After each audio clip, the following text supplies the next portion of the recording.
Welcome, welcome, welcome. I hope everyone is having an amazing day.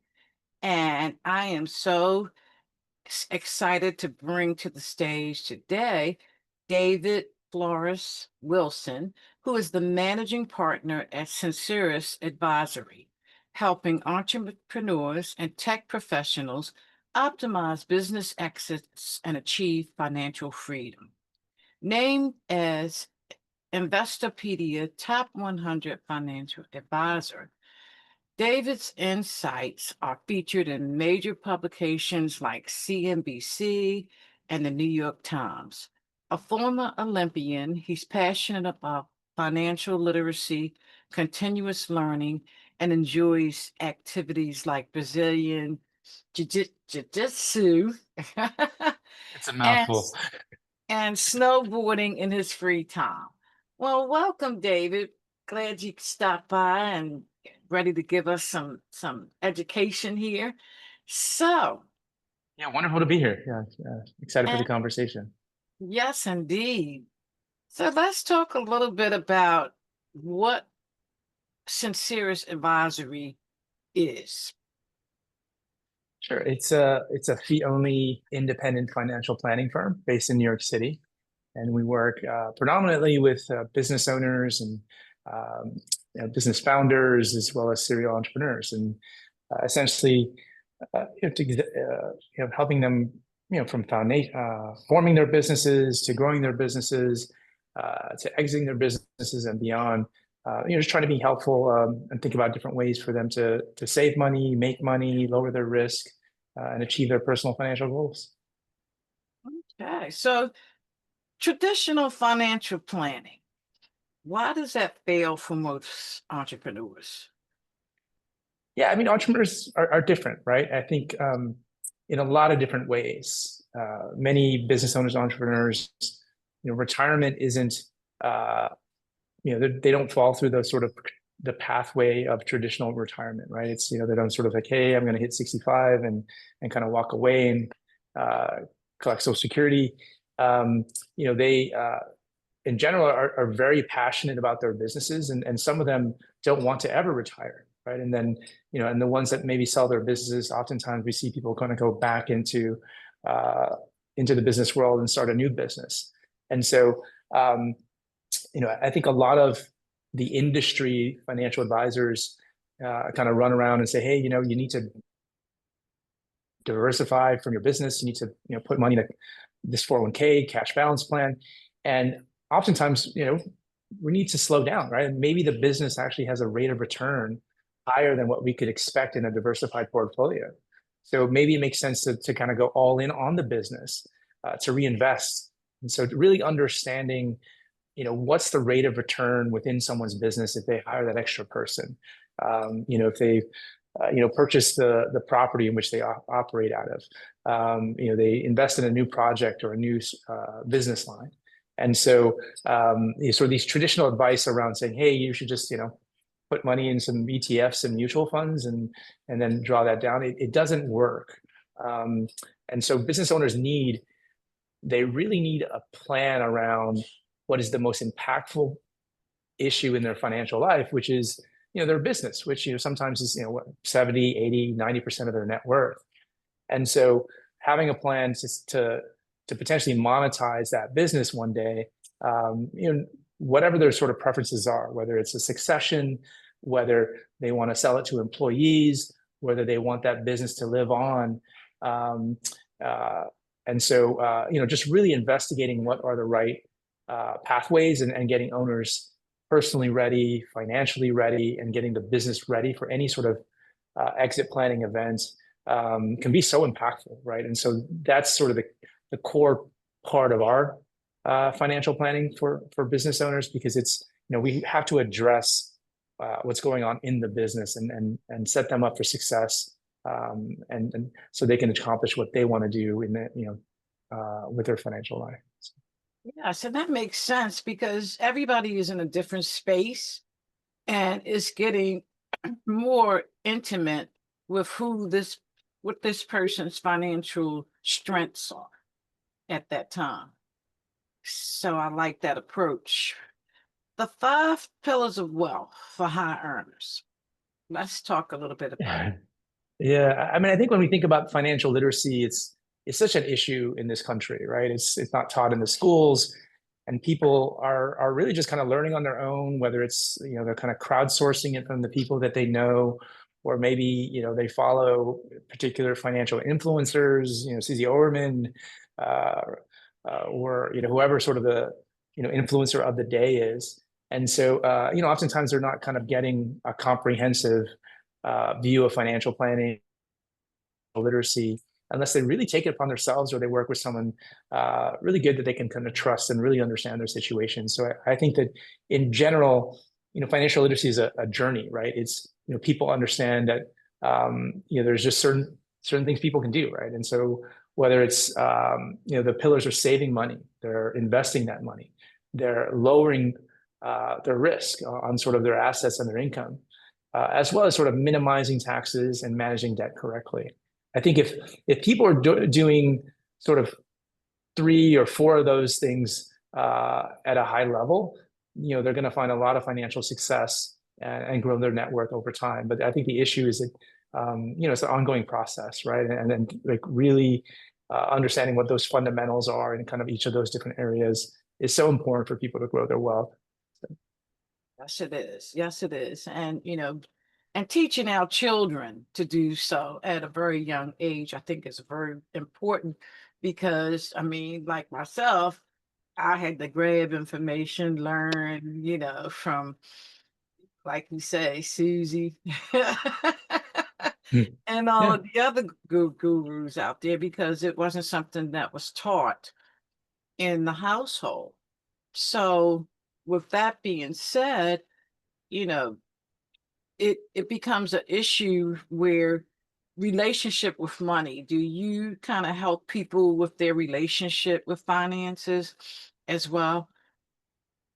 Yeah, I mean, you keyed in on something super important, right? That people's experience, history, and relationship with money, cascades through their lives, right? And so, oftentimes it really just takes, and people maybe doing something really well or not so well, and it's sort of a result of those experiences, kind of early in life, kind of the values that were imparted, from their community and their family, whether intentionally or not intentionally, right?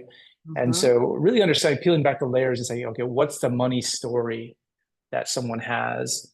What were they taught about money, right? I think that sometimes, do they see money as sort of with a growth mindset is something that can be used as a tool to better their lives and to get them where they want to go, or is it, they see it as something very finite that and so and there aren't judgments on sort of either way, but I think we just have to understand, okay, well, where are people coming from? What were the stories that were told? What, how would, did they have an allowance growing up? Did they have to work for their money with chores growing up? Did they, what were some of the lessons they learned? And because it's really impactful because as we sort of guide our clients and advise them on, the spending, on the investing, and how they make income and how they make decisions with their businesses.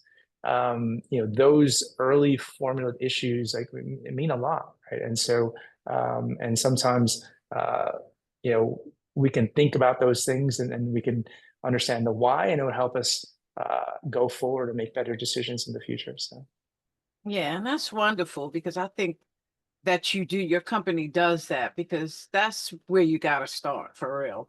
yeah, What is your mindset around money? yeah. No, What do you people need think? to. I mean, it's really alignment, right? That we need, right? We need, Yes. because the most of the industry is sort of focused on, okay, well, what are people's goals and how do we kind of get them there in terms of how we invest and save. But there's this other piece around values, right? And so goals without knowing what we stand for, what who we are, and what's really important to us, it can be rudderless. And so finding that alignment between the values, the goals, and then these other sort of financial activities on saving and spending and investing and so on.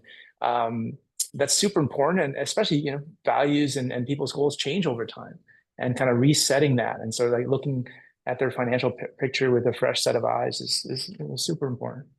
Yes. So if people want to work with you, how do they connect with you, David? Sure. People can just Google David Flores Wilson and reach out on our website, set up a time to chat. There's some information on our blog, Planning to Wealth as well, that applies to a lot of business owners, as they can kind of read up on different situations and see if that could be helpful. But yeah, I'd love to help out. Yes. So legacy beyond wealth. Okay, how do you align your money with meaning? Yeah, that's the great question, right? And I think that I think legacy for many people, and it's different things for different people, right? It's I think in the context of people that in general have kids or have a family, and how do you want to be remembered, right, after someone passes, by those close to you, by the community, and so that's really when you cut down to its like core basics, what legacy is like, what are people going to think about when you're remembered, when your name is brought up, and so for some people, it's they want their kids to think like, oh wow, like my parents really sacrificed for education, the legacy could be that they paid for education or really encourage education in kind of different way, whether it's undergraduate or grad school or continuing education. Other people, the legacy could be having that community, maybe a lake home or sort of an actual real estate that sort of family members can kind of gather, and those stories can be passed down to the next generation. So I think that that's a big part. We work mostly with entrepreneurs and business owners in their 40s, and so some of them are still just kind of hitting their stride and focused in on the growth. But yes, it's super also important to kind of take a step back and say, what is this all for? Like, what do we really want to accomplish, and what's really important to us, and just keep asking that question, and then let's do things that can get us there. Yeah. On the topic of legacy, okay, as a business owner, if you have assets, real estate, things like that, do you support your clients with shielding that for their children? For example, Yeah. house, right now I'm looking into, whether a trust fund, and learning the different types of trust funds and how they are handled. Yeah, super important, right? In terms of like, okay, well, what's important to that business owner, and it could be the next generation. It could be actually the business itself, right? Preserving the name and the impact that business has on the community and the employment. And so, how do we do that? And so there's a family that we're working with right now that they're actually a second generation business owner. Kind of, the first generation, the father passed away unexpectedly. Second generation, it was a little rocky, her taking over the business, and eventually the business is thriving. And so now the third generation is getting involved. And what are the best practices around that? And so, how do they get involved? And so that way it's a two-way street. And so the business benefits from their involvement and potentially being the successor to this company, as well as, that next generation in terms of like, what's best for them and their career and their happiness. And so, trust structures, tax savings, these are all integrated into that. And sort of, when you kind of work backwards from, what's the bigger picture of what people want to accomplish. And then, from there, yes, what's the most, tax efficient way to do it? I think when it comes to trust, using trust for a different, variety of different reasons, right? It could be from tax savings. It could be to avoid probate. It could be, just to facilitate the transfer to the next generation, or potentially even to add some oversight when assets do transfer, because the next generation might not be fully prepared and might not have the financial literacy, and so you might have some guardrails through the trust structure, and then you always have to kind of balance. There's additional costs. Potentially, there might be a trustee. There's an extra tax return every year. Uh, and so, always sort of balancing these sort of multi factors when it comes to trying to accomplish legacy, right?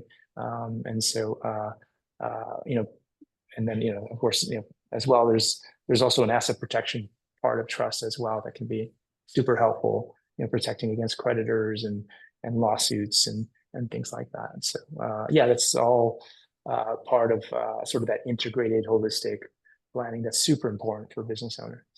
Yes, yes, indeed. Because as you get older, like you say, priorities change, thoughts change surrounding, you've built something over time and you want to protect it. Yeah. You definitely want to protect it for sure. Yeah, there's nothing more frustrating and tragic really than I've seen this in my own family that my grandparents didn't have their estate plan in place, and their estate sat in probate for many years, and they didn't have the right advisors, and so um, there was conflict, and there's all sorts of things that could have been avoided if with the proper planning. And so that's really why I'm so committed to this, is that I've seen it firsthand when it doesn't work well and that planning isn't done right. So Yes, and now in this day and age, you must plan. You must plan it. yeah, Way back in the day, our parents, they didn't think like that. They didn't have the tools, the information wasn't readily available to them. 90% of the time, their friends didn't know, and the people that they associated with. So it wasn't even anything they even thought about. So that's important today, especially today, to protect your assets at all costs. absolutely. And you support your clients with trusts and things like that. Yes, and so I think I think when it comes to the trust structures, every state's a little bit different, right? And so we'll collaborate, of course, with the attorneys that will draft those trusts and the CPAs that will be kind of signing off. But in general, in terms, sort of the tax strategy and making sure that we're minimizing risk and setting families up for basically intergenerational success, right? And if there is sort of intergenerational wealth, like how do we if that's what they want to do, how do we transfer that in the best way possible with the least amount of risk and create better outcomes, because frankly as well, you all sort of seen these stories around when wealth gets transferred from one generation to the other, there could be lots of unintended consequences. They may not be ready. Um, and so, yeah, there's a lot of parents that we work with, and, how do we create that sort of, at least minimize bad outcomes when it comes to, muting ambition. And so, some of these things can be, through the structures, through communication, through some of the best practices, you can increase the chances of better outcomes. So many family businesses don't transfer from one generation to the next. And so, a lot of, frankly, a lot of it is, has to do with sort of interpersonal conflicts, right? And, some of these conflicts are foreseeable, right? And so if we address them early, particularly in a family business, then, there's always going to be a tension between, in a family business where you have owners that are working in the business versus owners that are not, right? The ones that are in the business, they may not want to have just dividends and distributions, right? They want to reinvest in the business. And yet from the perspective of the owners who are not in the business, it's like, well, this is my legacy, right? Like, and so I should participate in the upside. And so there's push and pull there, and there's push and pull between sort of the first generation and second generation. Potentially, the first generation, has done it a certain way and wants to continue to have control, and yet that second generation might think they're very ready to run with that business, and yet doesn't have, they may not have the full control. And so it's just being aware of these issues and kind of working through them over time is super helpful. Yes, yes, because I've seen it seemed like when somebody dies, everybody comes out the woodwork. You ain't even told them and they found out. Yeah, The word gets around so quickly. And when there's, something to be had, it can get really, really ugly, really, really ugly. And having what you want in place up front eliminates all of that. absolutely. Yeah. For sure. It eliminates all of that. Now, from spare change to real change. I like that. So giving. Why is that so important? I know why it is, but we want to make sure our audience is fully aware of the importance of giving strategically. Yeah, exactly. And I think that, what we try to do with our clients is that, some often people are doing reactive giving. And so, and then, I think a lot of times people kind of go through, almost a life cycle, right? They might, here in New York City, a lot of people are sort of in their 20s and they might be, running the marathon to raise money for charity, and friends might have a fundraiser here or there. And so they're just, it's like, it's a social thing. And then, they'll have some young kids and they'll start to shift the giving towards their, kids' schools and maybe away from their alumni, where they went to college. And so I think what we think is important evolves over time, right? And so I think really just fleshing that out and like, okay, well, what's really important to you and what's the change that you want to see? Is it local? Is it in your community, the people you can see around you kind of day to day? Or is it, sort of, is it a health thing that's, national, and you want to have an impact that is going to make a difference?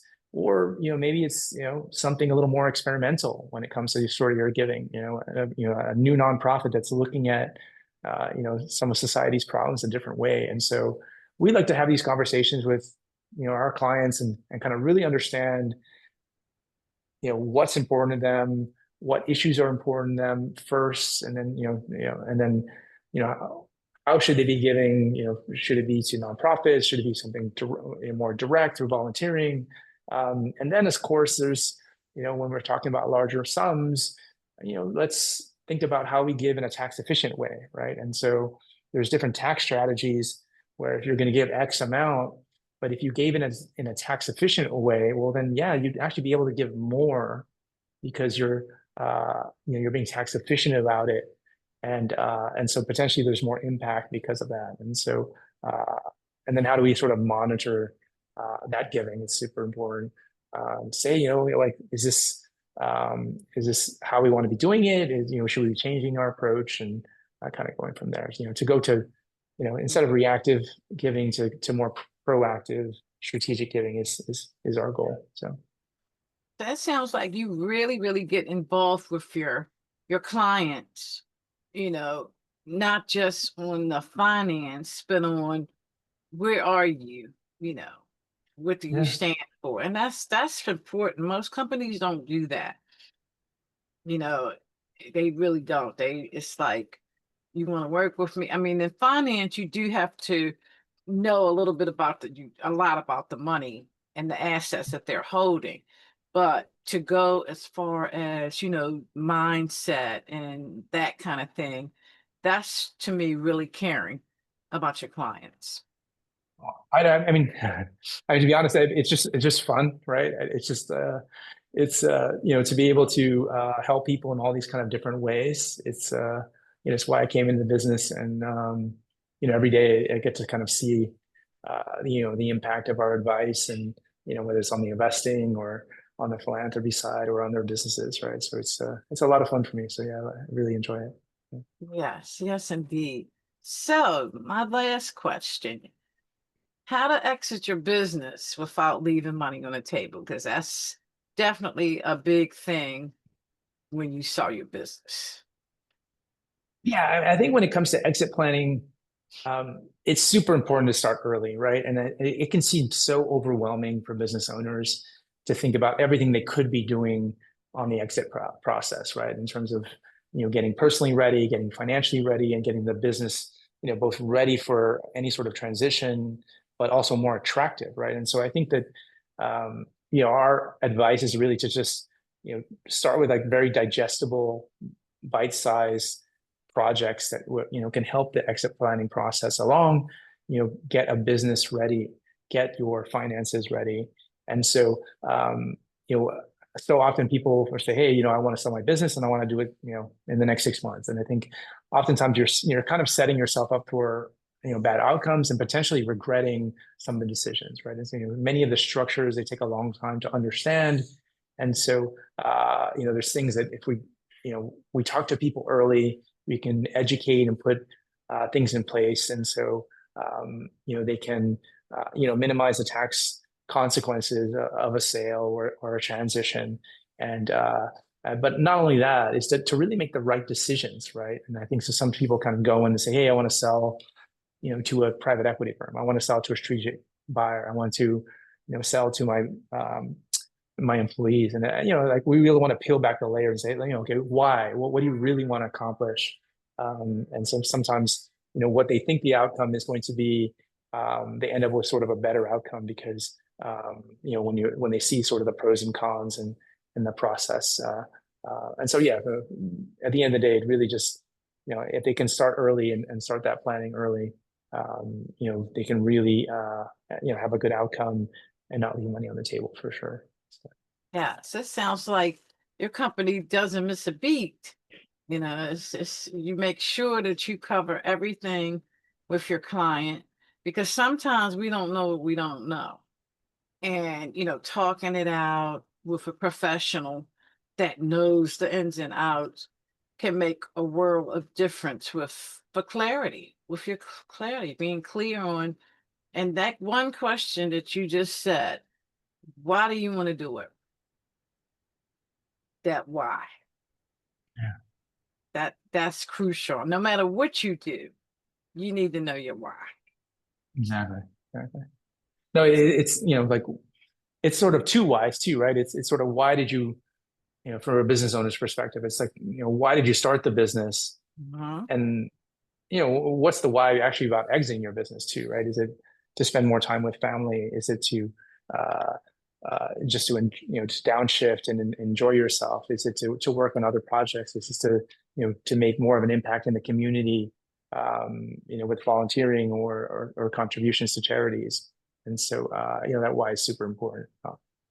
Yes, absolutely. So, David, again, how do people connect with you?